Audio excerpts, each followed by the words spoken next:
afite zabari noneho niba umuntu nka Jolly ashobora gutuma mwakwibaza ngo abaruta Jolly bangana iki mu gihugu twaba dushize. Ngewe ikibazo noneho nta nubwo Jolly namugiraho ikibazo nshobora kumukoraho comment ku biganiro yakoze ku mvugo ze zimwe zumvikana nabi cyangwa neza nkuko nawe yakora comment ku byanjye nabi cyangwa neza, ariko ikibazo ndi busigarane. ejo tumvise ngo bashwanye naho byaba bituruka, ntabwo ari cyo kizasobanura gushwana kwabo, ariko impamvu yo gushwana ishobora kubiyo. Baranamenyaniye kuri Facebook. Ese muko niko musore ubwirwa n'iki arakara bigenze bite? yo baganira se ntabyumva. Iyo ari mu ruhame se agenda ubona abantu babona ari umuntu wibashye cyangwa utesha agaciro kumwabonaniye kuri Facebook. None se uburyo nsama uburyo nsama ndi mu kiganiro niko nsa iyo ndi mu rugo ntetse. None se kuki wumva ko umuntu mvugana kuri Facebook byo mwavuganya ariko kuri kandi yateguye projet mugiye kuganira, yateguye ikiganiro aguha ibyo yahisemo, none ariko muhurira mu isoko acuruza bitunguranye, muhurira ku kiriyo waramubonye agenda, uzi niba agira amaguru cyangwa atayagira, uzi niba nk'urumogi cyangwa atarumo, ko guhamagara amaze kujya muri leta nzima akavuye none akavuga ati ngiye kujagara ariko saa 11 ndaba nkeye, ariko nimvuga ibyo mumenye ibyago basore bafite. Basore rero murongora mwebwe ngiye kubagira inama imwe, mbagize umukobwa ukamukunda uzakunda uko atekereza, ibyo avuga, ibitekerezo bye. Nukunda uburanga uzacyura umunyu. Umuntu baramufata bakamusiga bya biboro badusiga mu bukwe, bakamusiga n'ingo bakazitera akabirinduka. Rimwe nzaza hano nisize kujya mubona ukuntu harimo itandukanye. Bivugwa ko umuntu bita Mutesi Jolly yahuye n'uyu mugabo ngo yakambije impanga kwa kundi na bya byongereza, ngo Mutesi Jolly yavuze icyongereza uyu mugabo ava imyuna kuko ngo yavuze ikintu bita icyongereza my friend. Urumva? Yavuze ikintu bita icyongereza. Ngiye kwa mutinga gato yandaje.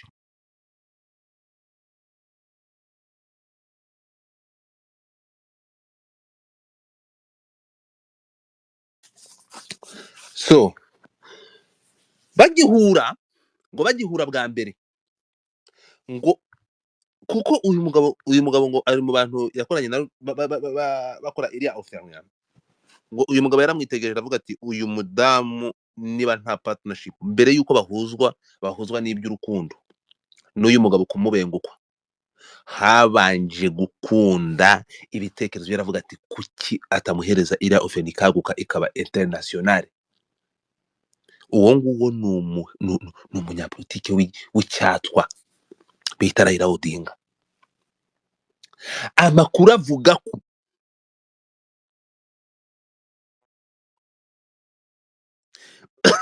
excuse me, Mutesi Jolly yuriye bamutege private jet aller retour Kigali Nairobi. Uyu nguyu yari watanze pasi Raila Odinga yabatumiye aramugabira, ariko Mutesi Jolly yanga kurara muri Kenya bro. Aravuga ati nta mwari urara mu gasozi, naje indege yamuzanye nayo yamucyuye. Njyewe nkimara kumva ibi bintu kuko nari nzi ko uyu mugabo ibintu by'inkundo n'ukuntu ari serious bitarimo, niyo mpamvu nakoresheje iyi title. Ibi bishobora kuba ari ukuri cyangwa atari ukuri. Mutesi Jolly mu bucuruzi bw'intwaro n'umukunzi we Rugumi Saidi Hamadi.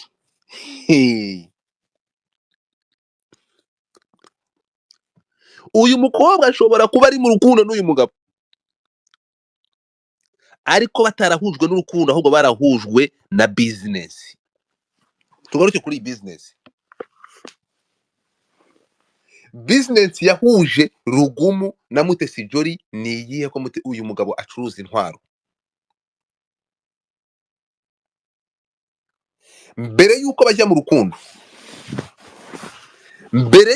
mu rukundo ni iki cyabahuje? Ahangaha amakuru avuga ko nubwo Raila Odinga yabigizemo uruhari, biravugwa ko Raila Odinga bigizemo uruhari kugira ngo Mutesi Jolly ahure na Rugumu Mutesi Jolly akagenda ari interest kugira ngo bakorane bagirane partnership yo gukorana business. Ahangaha nkibaza Mutesi Jolly niba yaraguye mu rukundo, ubu turi kuvugana Mutesi Jolly yahindutse umucuruzi w'intwaro ariko mu buryo bwemewe n'amategeko, muze kunyumva neza. Misi mu bucuruzi bw'intwaro, kuko niba akundana na Rugumu nkuko bari kubitubwira kandi bakavuga ko bahuye bagiye gukorana business,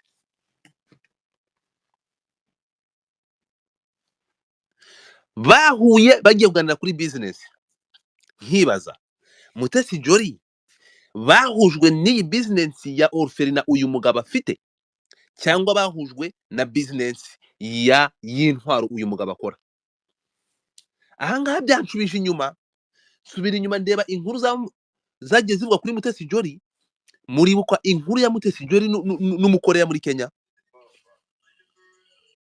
Murayibuka? Muribuka inkuru ya Mutesi Jolly n'umukoreya? Do you remember that iriya nkuru muri Kenya? Urayibuka Sanja? Tuvuye kuri iriya nkuru, wapi uribuka? Ntabwo wayimenye inkuru yo muri Kenya? Ntabwo wayimenye? Ntabwo inkuru wayimenye yo muri Kenya ya nani ya Mutesi Jolly ntabwo yibuka? Ntabwo wayimenye? Ntabwo wayimenye? Hello.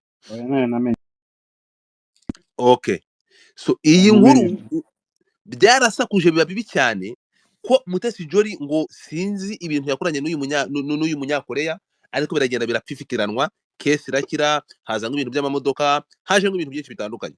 Do you remember yourself?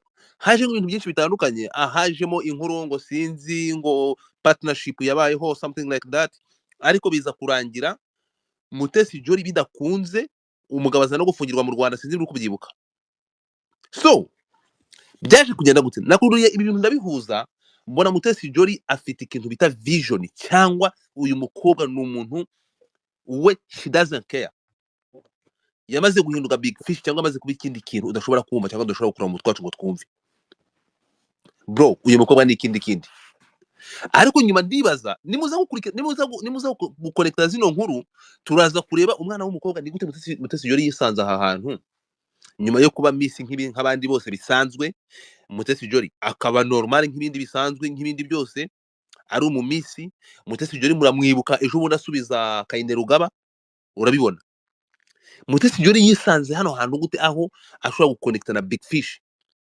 Kira kintu mwana kinegrije, niba ari abantu dufite bafite connection kurusha abandi, babana b'abahanga bafite ikintu bita connection, Mutesi Jolly she is number 1 mu bana b'abakobwa bakoresheje ubwenge kurusha ukuntu bakoresheje umubiri. Bro, niba twaramubonye ari muri ziriya diro, ibinyamakuru byaranditse ambasade y'u Rwanda muri South Africa ngo nibo bentervenye kugira ngo Mutesi Jolly batamurya miliyoni y'amadolari. Ubu ngubu nibwo ndi kubikurura nkabona connection y'uyu mukobwa, she is something else. Nuko ari umuntu wikundira entertainment, wibera muri ibintu tubamo, akaba ari umuntu urangwa woroshya ubuzima. Bro, uyu mukobwa afite connection n'abantu barenze imitekerereze ya muntu. Ntabwo aya masaha nyuma yo uko nkuru y'amakuru ntabwo byantangaza cyangwa ndeke kuvuga ko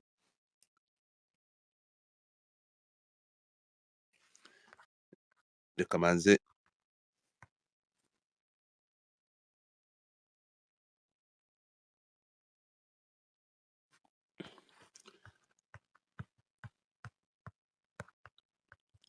after this space, we Mark Vic, after this space ndaguhana nihanukiriye, ndaza kuguhana bya nyabyo by'intangarugero. Nyuma y'iyi space ndaguhana.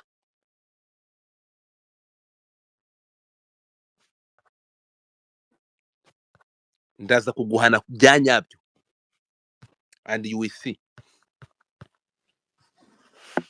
So tuje gufata inkuru tukareba uyu mukobwa connection afite, tukareba connection y'uyu mukobwa kuva kuva kuri message twabonye hano ya yande, tukava kuri message ya Kainerugaba, tukava kuri message ya Kainerugaba tukayizana tukagera kuri deal zo muri Kenya, tukava muri deal zo muri Kenya tukajya muri deal zo muri South Africa. Mutesi Jolly ahubwo ngiyewe ntekereza ko amaze kwinjira muri ubu bucuruzi ahubwo akorana n'uyu mugabo, kuko amakuru avuga ngo mbere yuko binjira mu rukundo yabanje kuba umupartner we, yabanje kuba partner wa Saidi. Turi kujyana, yamanje kuba partner wa Saidi. Hari ibintu byakomeje gutandukana. Ubundi Mutesi Jolly akora iki? Mutesi Jolly akorera he? Mutesi Jolly baravuga no mucuruzi. Hari abakobwa arigeze gukora live, abakobwa bazana no sense bavuga ubusa. Ndabyitegereza ndabireba bro, nkimara gukora checking kuri uyu mugabo amaboko nayamanitse ndavuga niba dufite abana b'abakobwa ushobora kugira connection n'umuntu nka Rugumu, ushobora kugirana connection n'umuntu nk'uyu nguyu, I'm done. Mutesi Jolly mumanika amaboko, she's something else.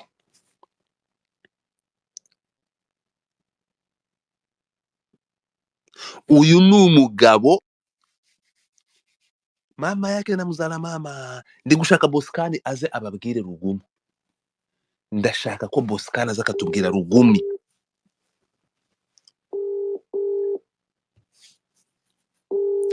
Rugumi ni ikindi kintu. Sanza atamuzi. Aramuzi bro. Uyu muntu ari Loki ariko ntabwo abakire bajya baba Loki. Uyu mugabo ni umunyamafaranga. Tuve ku bunyamafaranga, tuve ku mafaranga. Uyu ni umugabo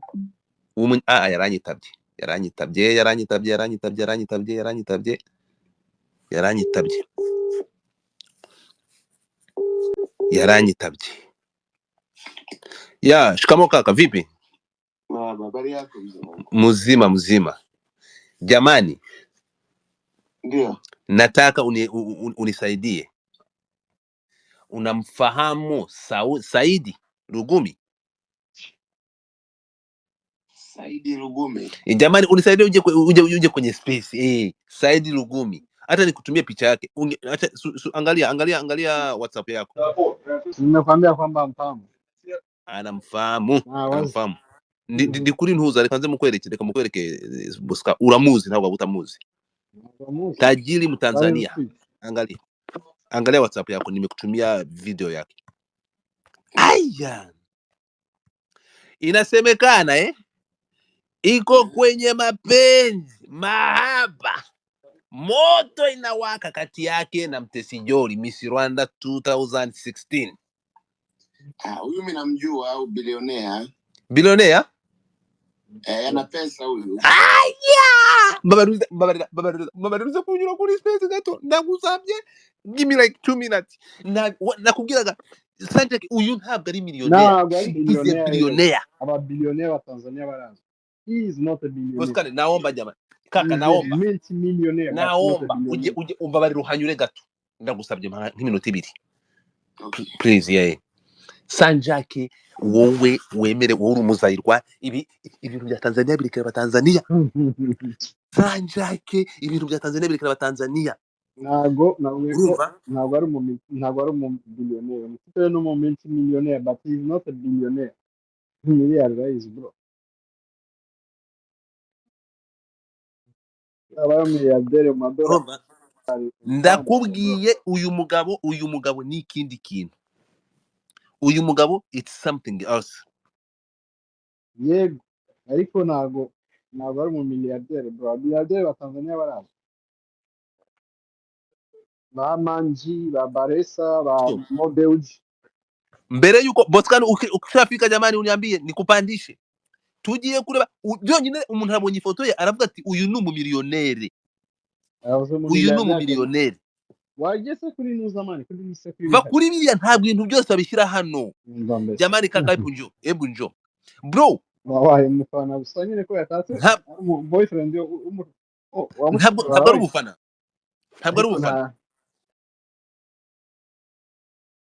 urumva ntabwo yari umufana nabanje kubinegrija jamani. Boscan shikamo kaka, vipi? Maraba ni aje se? Salama. Wewe na Boscan ndiye mkuru kuri umugira mtoya shikamo. Mimi ni mkubwa kwake. Boscan aranduta ariko wowe utekereza ko ngiye Boscan ngana rega ndi muto nuko mfite ubwenge bwinshi ariko ndi muto, urumva? So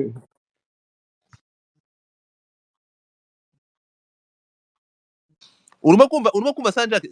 Boscan, nataka utueleze, tubwire uyu muntu Saidi ni Gatiki ni muntu ki? Ndagusabye tubwire ni muntu ki, mutubwire. Nge numiwe narebye background y'uyu mugabo, mbona ama video ari kumwe na Naruto, mbona uyu mugabo ndeba Orphelin afite, bro namanitse amaboko. Boscan, dufashe tubwire uyu Lugumi ni muntu ki?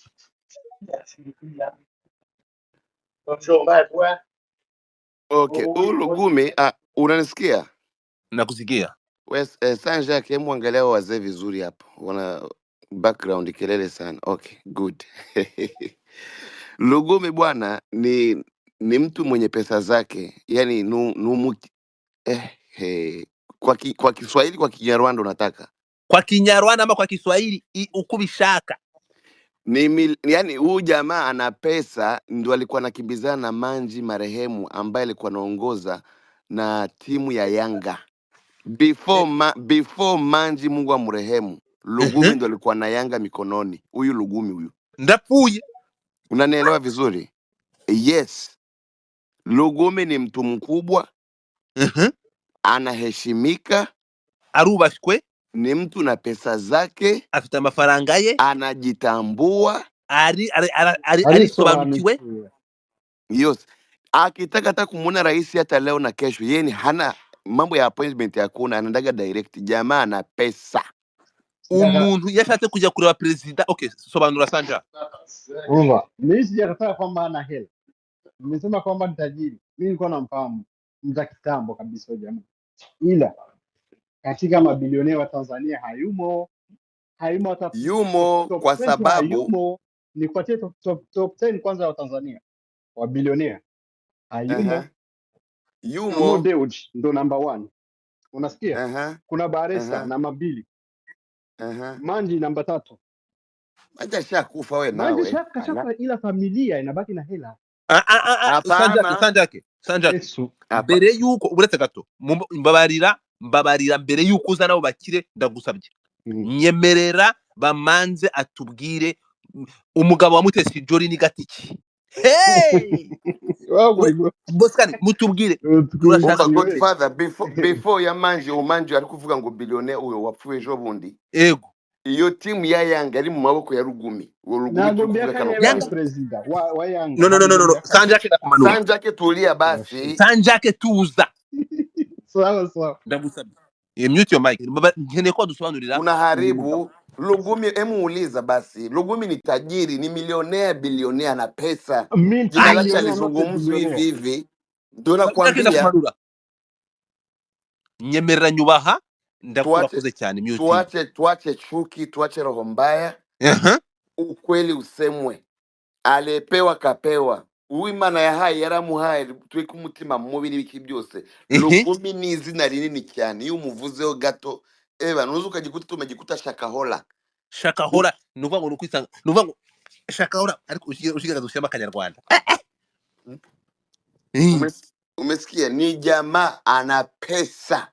Tena shafu sana. Munyamafaranga. Umesikia Godfather? Ego.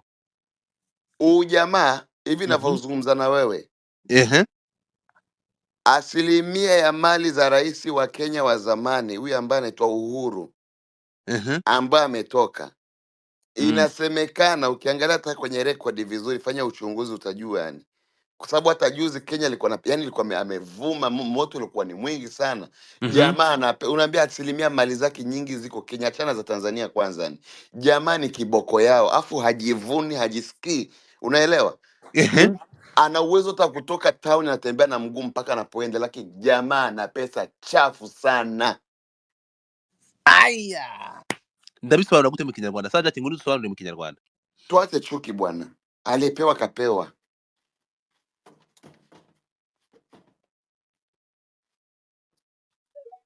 So, uyu nguyu rero Boscan, for your information, amakuru ari gucicikana biravugwa ko ari mu rukundo n'umuntu bita Mutesi Jolly.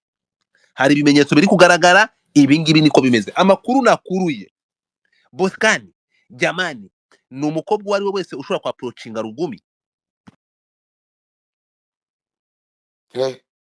Yani uvuze ko Jolly uyu nguyu nzi ari kumwe na Rugumi, ari muri relationship na Rugumi. Niyo makuru ari gucicikana, ibinyamakuru byanditse jamani. Uko wapi urabize ko wagiye ugahera muri Kenya?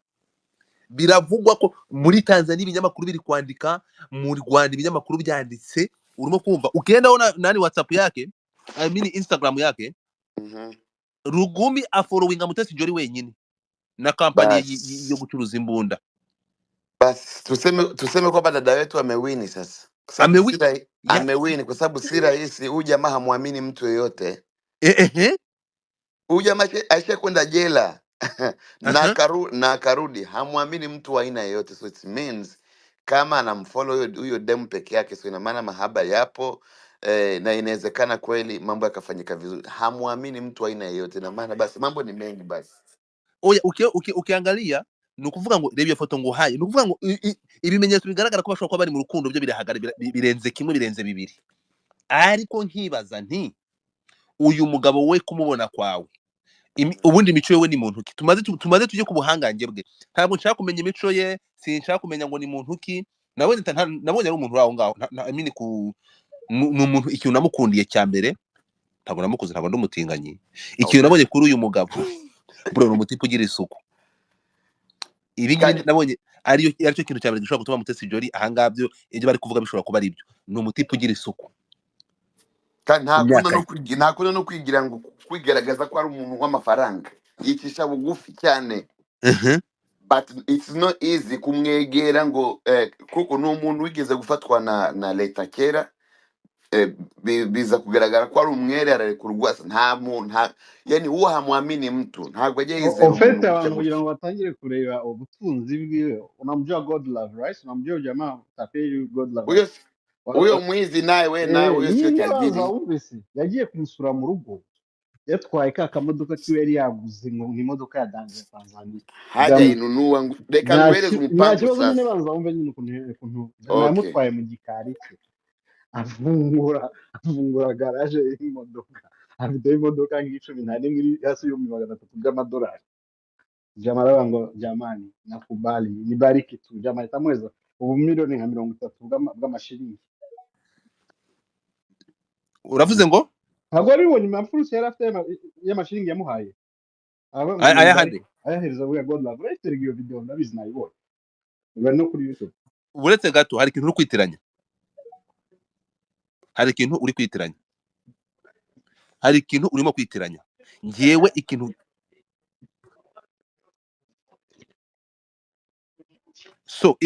mvuga ni kimwe n'iki. Ikintu mvuga ni iki ngiki. Nituza gusubira inyuma tukareba uyu mugabo according Boscan aramubonye aravuga ngo uyu ni umuherwe, buherwe. Ahubwo tugaruka inyuma, uyu mukobwa afite izihe mbaraga zimuhuza n'umuntu nk'uyu? Mutesi Jolly ni igitangaza bro. Uyu mugabo nabonye amafoto ari kumwe na William Ruto. Uyu mugabo bambwira ngo niwe ufite isoko rya Tanzania, Kenya, gusupplyinga intwaro. Afite isoko mugere muri company yo gucuruza imbunda. Navuze Mutesi Jolly uri igitangaza. Boscan, uruva ngo uyu muntu ukuntu muzi, nta mukobwa yakwifuza ngo amuburi kwa nguvu zake. Umutipe afite power, afite imbaraga, afite power. N'umuntu wishowe Godfather, turi kuganira ku muntu umukire cyane, sinzi kunabikubwira. I know the guy.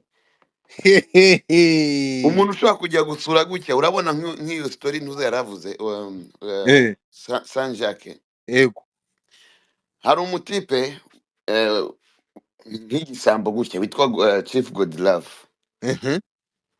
Yabonye imodoka umukire yinjije muri Tanzania, ntabwo niyo ya mbere nyine, ntabwo yari irimo. God love ajya kumusura. Umukire nta n'umuntu uri simple ariko ntago hivi, yani so ntago ari wa undi muntu wishyira hejuru, unaelewa?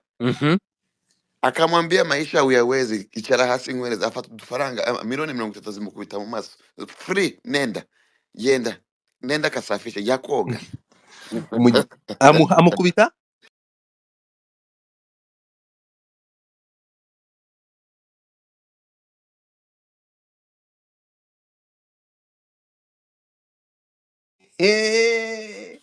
Mutesi Jolly yongeye kwandika inkuru umukire mu bakire, ariko hari amakuru namenye yandi yuko uyu mukobwa afite business zirandinga muri Tanzania, nkayoberwa ahantu ibyo bintu biva.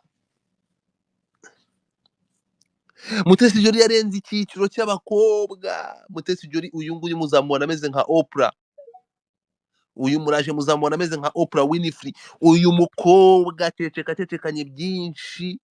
Mama nkeneye mfite amatsiko yo kuzabona ifoto ya Mutesi Jolly ari kumwe n'uyu mugabo. Nibwo nzabyemera, nibwo nzavanamo ingofero manike, njye gusaba Mutesi Jolly igihe namushumikaga cyose. Buriya uko waba ukomeye kose ntiwahangana n'umunyamafaranga. Uyu mukobwa she's something else. Mutesi Jolly ni ikindi bro. Mutesi Jolly yavuyemo ikindi kintu mudatekereza mani.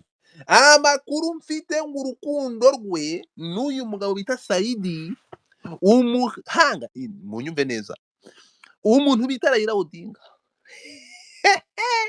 Raila Odinga, Mutesi Jolly ngo yabonye uyu mugabo ngo ni inshuti ya Rugumu, ngo yabonye Mutesi Jolly muri Oxford, aravuga ati oya, wa mwana we ukeneye imbaraga zigusunika amafaranga n'ubuhanga n'igitinyiro. Raila Odinga ahita abwira Saidi Rugumu, aravuga ati indege yari igiye kohereza muri Russia yihindukiza icyerekezo, erekera mu Bwongereza, nabonye umuntu ushobora kubona kandi bikagenda neza. Habayeho inama y'igitaraganya, umuntu bita Raila Odinga amaze kureba ubwenge bwa Mutesi Jolly ahita amuhereza connection n'umuntu bita Rugumu. Ariko ibi ngibi abikora mu rwego rwo kugira ngo bakorane, kuko uyu mugabo agira ikintu cya oferina, kandi Raila yaramaze kubona imbaraga Mutesi Jolly afite na speech yaramaze gutanga. Hanyuma Rugumu icyo gihe mwibuke ko ni umudivorce, nta mugore afite bro. Ibyari business ngo umugabo agwa mu rukundo, aragarama amaguru yamanika hari, aravuga ati ibyanjye byose ndabiguhaye, urukundo rurangiriraho. I mean ibyari business biva mu rukundo. Ahubwo nkibaza, uyu mugabo mwe mwabirebye, Mutesi Jolly aramufollowinga, mama yake na muzana tate. Mutesi Jolly ntibizabatangaza yubatse banke mu gihugu, banke ye.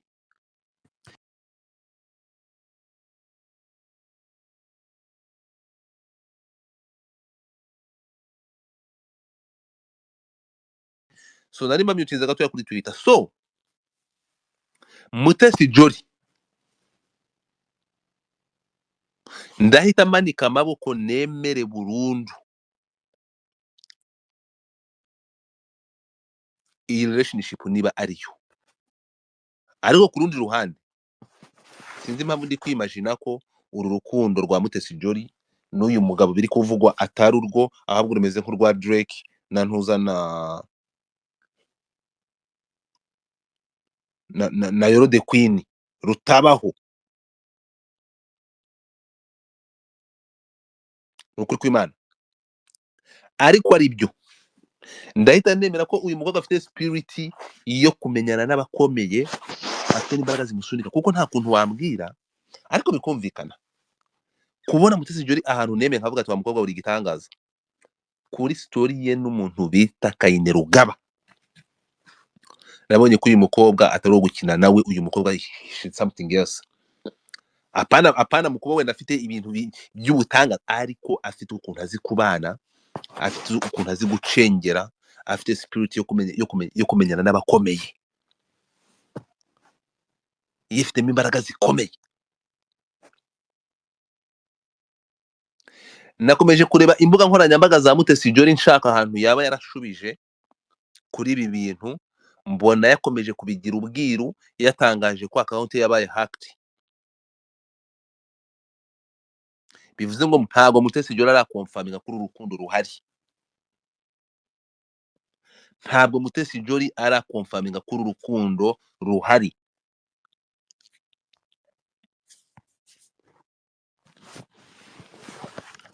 Yaba breaking the record mu bakobwa bakundanye n'ibikomerezwa kuva irushanwa rya Miss Rwanda ryabaho.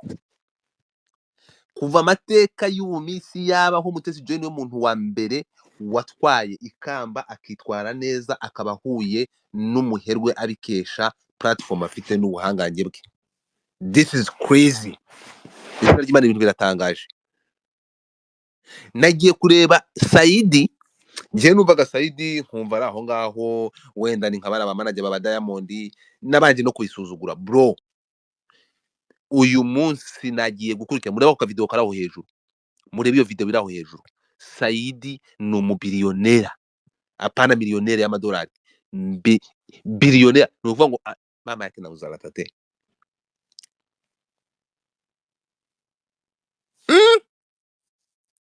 Twageze kure.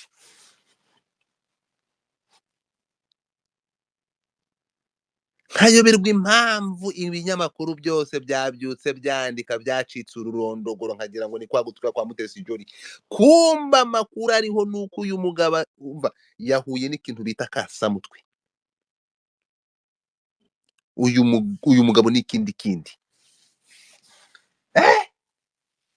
Reka Boscan agaruke. Boscan ukirudi niambie jamani.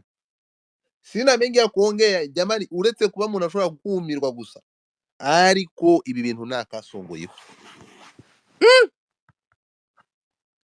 Kanshaka undi munyamakuru muri Tanzania mpamagara ambwire kuri Rugumi. Mutesi Jolly niwe mukobwa mu bakobwa b'abastari twagize ubreaking the record, ibintu bye byose akajya bifata akabishyira ku rundi rwego, akabishyira ku yindi level.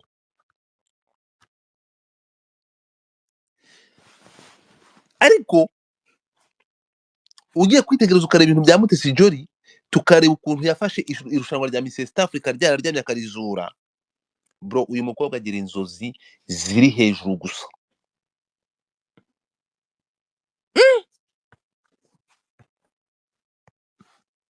Ndugu yangu, mambo vipi? Jamani poa tu. Kitambo sana. Sana mzee. Boskani hapa. Sauti yako tu nimejua ni wewe. Umenitupa sana sasa.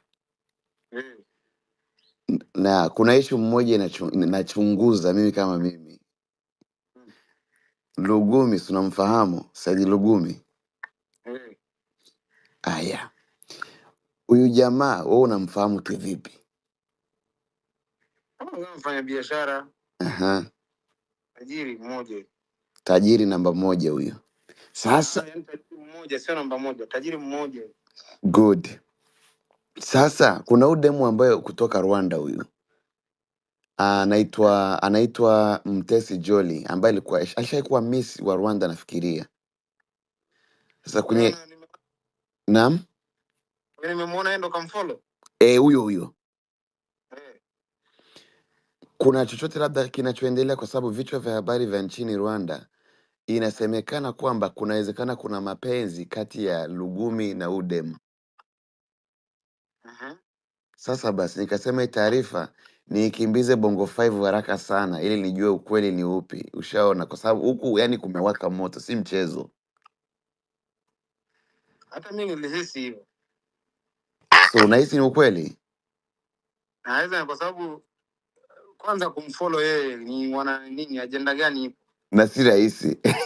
Kwa sababu Lugumi kafollow watu wawili tu. Watu wawili mwanangu, ndo nimecheki hapo, kwa sababu jamaa na agenda gani, kuna nini inaendelea huko? Amefollow kuna mmoja na huyo dada peke yake. So na pia umepiga tiki kwamba inawezekana kweli kinachoongeleka ni ukweli? Inawezekana kabisa. Basi mimi nenda kubishana huko, nasema labda haiwezekani, uongo, hakuna kitu kama hicho bana. Basi. ya Lugumi, na huyo dada ni mzuri actually. Mrembo mashallah ya. Na yani yeye kumfollow peke yake sio mtu wa hivyo. Wow. Alafu sio mtu ambaye anaishi labda na mwanamke na nini. Unahisi ni nini hapo? Na sahihi. Ama kweli hakuna urafiki wa mwanamke na mwanaume hivi yani si rahisi. Watu ambao huwezi kusema labda ni wafanyabiashara wanakutana. Yeah. Wow. Mwisi, tajiri, sasa unahisi nini kinaendelea? Na huyo dada anakuja mara nyingi sana Tanzania. Anafanyaga nini? Amenyumucheki. Huyo dada nchini kwenda kumpokea mpaka airport. Ushe kumpokea? Oh. Mbona shindano moja linaendelea hivi. Nisha kwenda kumpokea. Yaani ni mtu ambaye alikuja mwenyeji unajua Yaani mtu ambaye kama alikuwa anakuja sana yani. Unajua? Sasa baada ya mimi kuja kufuatilia niona ndo Lugumi kamfollow peke yake nikaanza kuunganisha matukio na mimi nikapitisha. Kuisha habari. Basi mambo ni mengi kama ndo.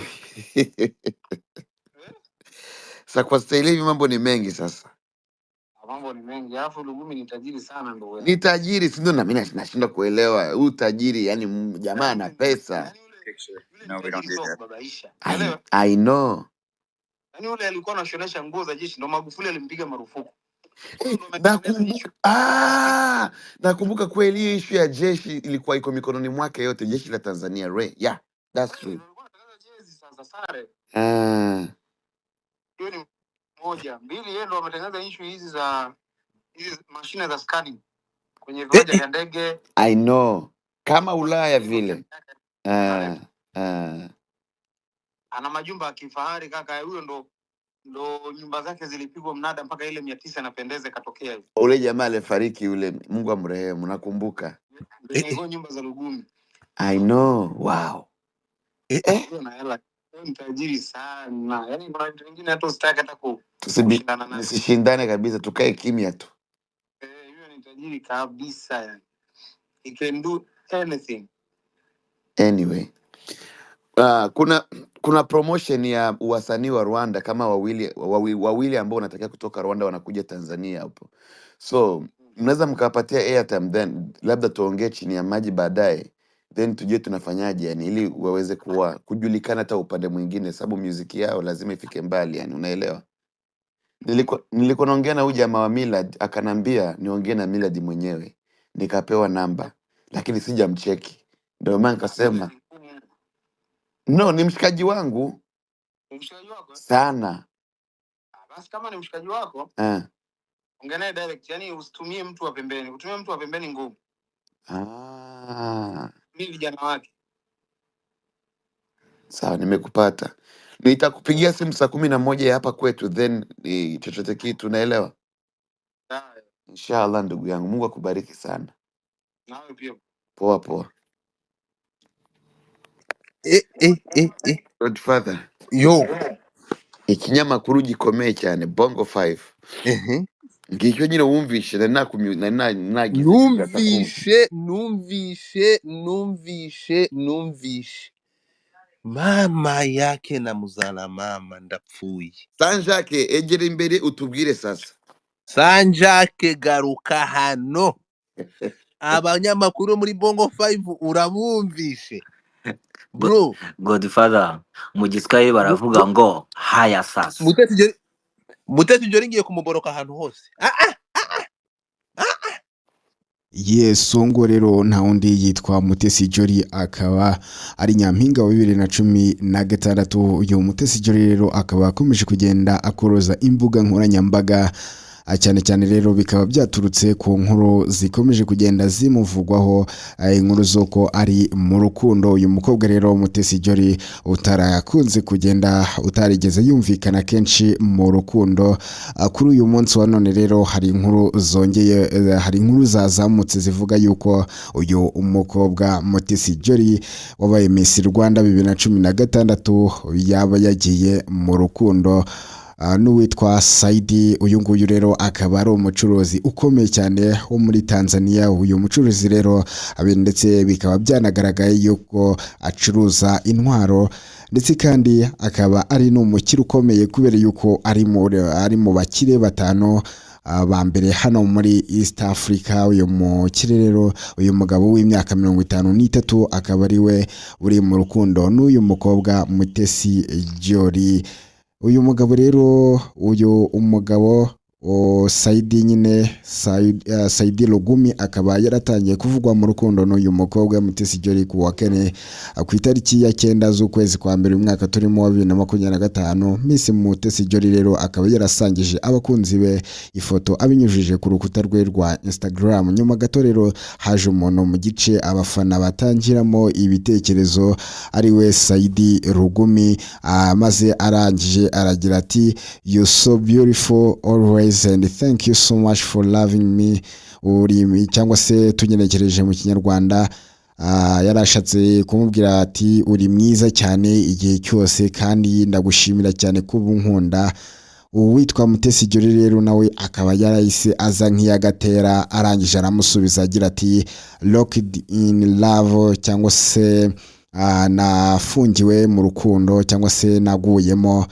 Abenshi rero mubazi Saidi bakaba bavuga ko yaba afite umugore, abandi rero ntibabyemeza neza. Gusa andi makuru rero akomeza kugenda tugeraho akaba avuga ko uyu Saidi yatandukanye n'uwo mugore byavugwaga yuko nyine babana. Uyu Saidi Lugumi rero akaba ari umucuruzi ukomeye ukomoka mu gihugu cy'abaturanyi cya Tanzania, akaba yaravukiye muri quartier yitwa Magu. Ahangaha rero akaba ari mu ntara ya Mwanza. Intara ya Mwanza ngira ngo murayizi cyane, akaba ari nayo ntara witwa Diamond Platnumz akomokamo.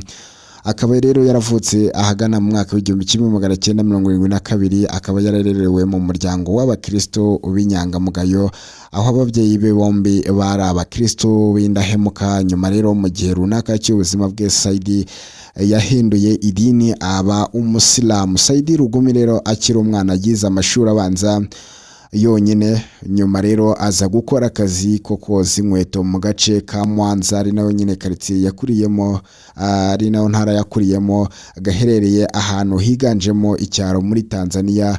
Mu mwaka rero w'1990 uyu Saidi rero yaje kwimukira mu murwa mukuru wa Tanzania Dar es Salaam. Igikorwa cyabaye ihurizo rikomeye ku buzima bw'uyu muherwe Saidi. Muri icyo gihe rero akaba yarahinduye idini aba umusilamu kubera imibereho itari iri myiza. Nyuma yaho rero akaba yarabonye urukundo kuko ubuzima bwari bumaze kuzahuka kubwo kugenda hinduranya imibereho, maze arushinga n'umukobwa wa Saidi Mwema. Uyu nguyu rero akaba yari yarahoze ari umuyobozi mukuru wa polisi muri kiriya gihugu cya Tanzania. Uyu mubano rero wamufashije gukomeza gushyira imbaraga mu mibanire y'umuryango, ndetse banabyaranye abana. Nubwo rero umubare utigeze umenyekana, uyu Saidi Lugumi rero wemeye ubufasha n'inama za Saidi Mwema yahisemo gutangira ibikorwa by'ubucuruzi bwihariye byakoraga ibikorwa bitandukanye birimo serivisi z'ikoranabuhanga ryifashishwa mu iperereza cyangwa se icyo twita mu ndimi z'amahanga forensic ICT, ndetse n'ibikorwa byo gucapa iby'ubucuruzi.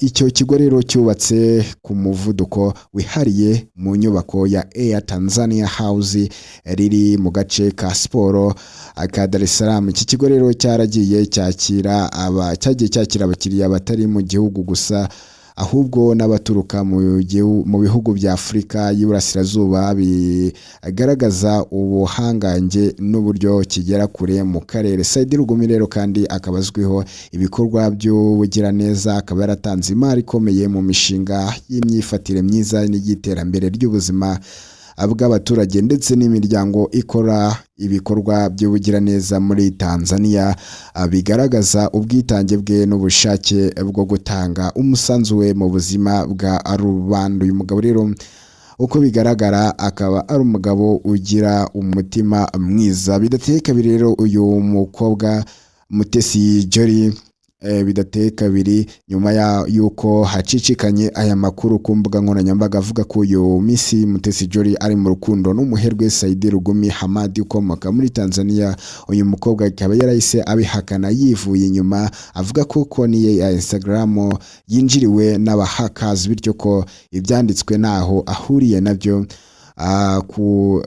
Akaba rero yarabitangaje ku rubuga rwe rwa X, akaba yaragize ati "Hey my people, here is to inform you that my Instagram has been hacked. Please ignore all sorts of messages and comments being made on different platforms. Treat it with the contempt it deserves. Yours truly, Jolly Mutesi." Ubwo ngubwo rero akaba ari ubutumwa uyu umukobwa Mutesi Jolly yashyize ahagaragara ku rubuga rwe rwa X, ari kugenda guhakana izi message yagiranye iki kiganiro yagiranye n'uyu muherwe Saidi Rugumi. Nyuma yaho rero imbuga nkoranyambaga yari yongeye kuzifatira, yari yongeye mu by'ukuri kuzinyeganyiza. Abafana be rero nabo murabizi yuko batajya biburira, benshi baje bamwe ugarabona yuko babyemeye, abandi bavuga bati nibyo koko wari wibwe. Hari nk'uyu wagize ati ya nta kundi pole sana, wegera abaganga mu by'ikoranabuhanga bagufashe uvugishe Jado Castar akubwira uko yabigenje ubwo baherutse kubimukora. Hagati aho Happy New Year. Katurebe n'uyu nguyu nawe rero wagize ati none se ibyuriya mu nyankore byo bimeze bite ko mpangayitse? Jolly please isente ntizitume udukoze isoni. Ubwo nyine yavugaga amafaranga. Ni benshi rero bagiye mu by'ukuri batangaho ibitekerezo, ni benshi bagiye batangaho ibitekerezo. Gusa rero amakuru natwe y'ibanga bakomeza kugenda tugeraho nuko avuga yuko uyu mukobwa Mutesi Jolly ari mu rukundo n'uyu munyemari n'uyu muherwe Saidi Rugumi, cyane cyane yuko rero uyu Saidi Rugumi yanatandukanye n'umugore we nk'uko amakuru atugeraho abakomeza kugenda abivuga neza cyane. Natwe rero ahangaha kuri Rwanda Wezi tuzakomeza tugende tubakurikiranira amakuru menshi cyane yose abagiye atandukanye.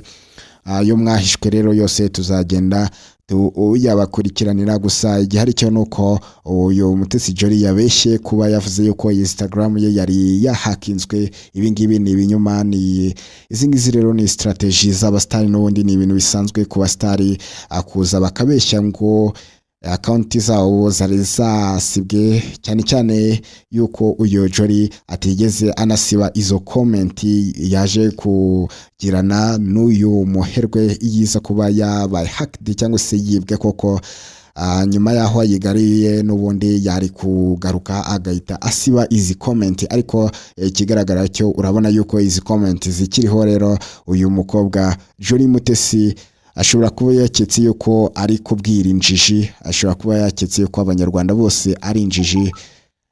Tuzakomeza rero tugende tuyabakurikiranira, nta muntu uzigera abajijisha mu gihe cyose mwakanze subscribe hano kuri Rwanda Wezi. Ahangaha rero niho honyine gusesengurira amakuru utigeze wumva handi, ndetse tukakwereka n'iby'amaso yawe atigeze abona. Wowe rero icyo tugusaba nta kindi ni ukureba munsi y'video gatoya cyane ugakanda subscribe, ugakanda no kukazogera, warangiza ugakanda like, ukibuka no gusiga utanze igitekerezo cyawe muri commentaire, ubundi kandi ukibuka no gusangiza abandi baturarwanda aya makuru agezweho, akanze share. Ubundi tubonane mu kanya mu yandi makuru araba agezweho. Ciao ciao.